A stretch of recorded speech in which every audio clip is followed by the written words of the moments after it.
2022. The new regulations came out and Ferrari seemed to be back on form after 2 years of... 2 years. Anyways, it seemed that we actually had a title battle on our hands. Finally, we could see what Leclerc could do with a title contending car.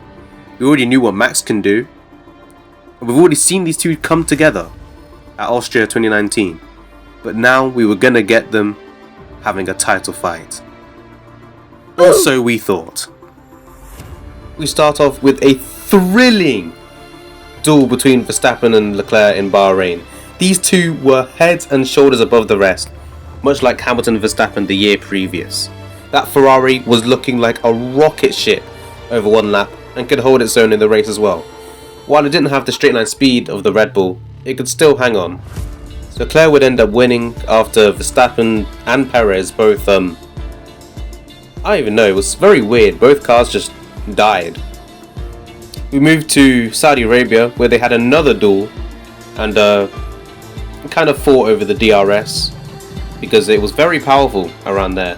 Verstappen would end up winning due to the Red Bull having much superior straight line speed. We then moved to Australia where Leclerc would annihilate the field while Verstappen's car died on him again. But you see, this is where the tide starts to turn. You may be thinking, for those who haven't watched the season, that, this would be a pretty close battle, In fact, Leclerc actually had quite a gap in the championship due to Verstappen only finishing one race.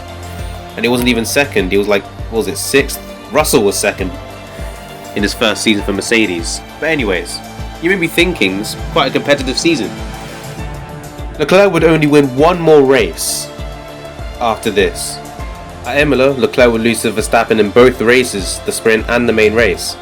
I would make a mistake going over the curb of the chicane in the main race. At Miami, the Red Bull was just quicker, like straight up, just much quicker, in the races anyway. Over a qualifying lap, the Ferrari was the best car on the grid in terms of qualifying. Leclerc took, 12, 13 poles? A ridiculous record, and only 3 wins. But after Miami is when the pain would really begin for Leclerc. After leading for a significant amount of the race, his car died while leading. Verstappen would end up winning again and would take the lead of the championship. And it would stay that way. Monaco 2022.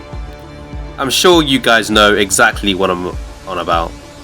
After controlling his home race from pole position, Ferrari screwed him up and he went from first to P4. He went from ahead of Perez, Verstappen and Sainz to behind all 3 of them. How? Ferrari'd.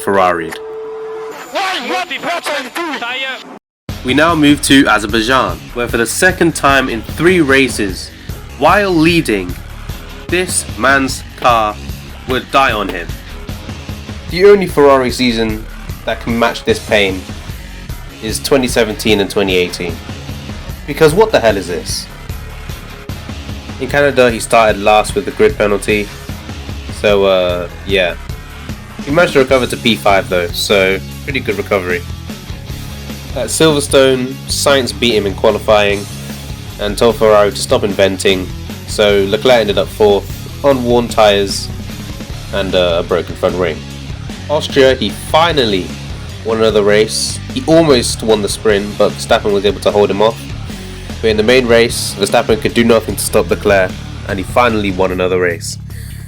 But that would be his last win of the season. France. Oh dear. From the lead, Leclerc spun and hit the wall and crashed out of the race. We all know the radio.